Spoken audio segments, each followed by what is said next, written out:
தற்போது நம்முடைய திமுக எம்பி கனிமொழி சோமு இணைந்திருக்கிறார். அவர்களிடம் பேசலாம்.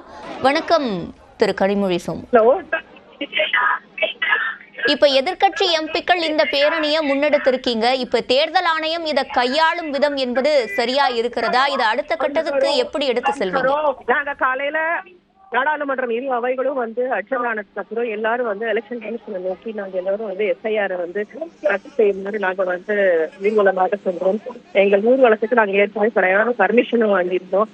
ஆனா வழியிலேயே எங்களை தடுத்து நிறுத்தி எங்களை போக விடாம பெருத்த காரணத்தினால டெல்லியிலேயே தலைநகரில் நாங்க அனைவரும் தோற்றி நாம அனைத்து கட்சியினரும் இங்கே நாங்க எஸ்ஐஆர் வேண்டாம் என்பதற்காக நாங்கள் கோஷங்களை எடுத்து எங்கள் எதிர்ப்புகளை தெரிவித்துக் கொண்டிருக்கிறோம்.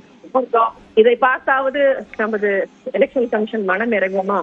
எலெக்ஷன் கமிஷன் ஒரு நம்மளுடைய பிரதமருடைய கைப்பிடியாக மாறி இருக்கிறது வியக்கத்தக்க ஒரு விஷயமாக இருக்கிறது.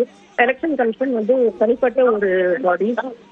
அப்படி இருக்கிற சமயத்துல இப்படி ஒரு நிலைமைய ஒரு டெமோக்ராட்டிக் பெடரலிசம் செக்யூலரிசம் இல்ல கண்ட்ரியில நடக்கிறது மிகவும் வியப்பாக இருக்கிறது. இந்த நாடு என்ன சென்று கொண்டிருக்கிறது என்பது மிகவும் கேள்விக்குறியான ஒரு விஷயமாக பார்க்கப்பட வேண்டும்.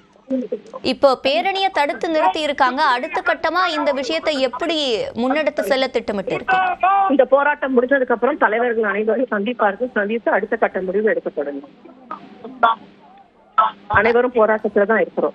இதுக்கு அப்புறம் தான் அடுத்த கட்ட முடிவு அனைத்து தலைவர்களும் சந்தித்து பேசி இணைப்பில் பதிலளித்தமைக்கு நன்றி திருமிகு கனிமொழி சோமு.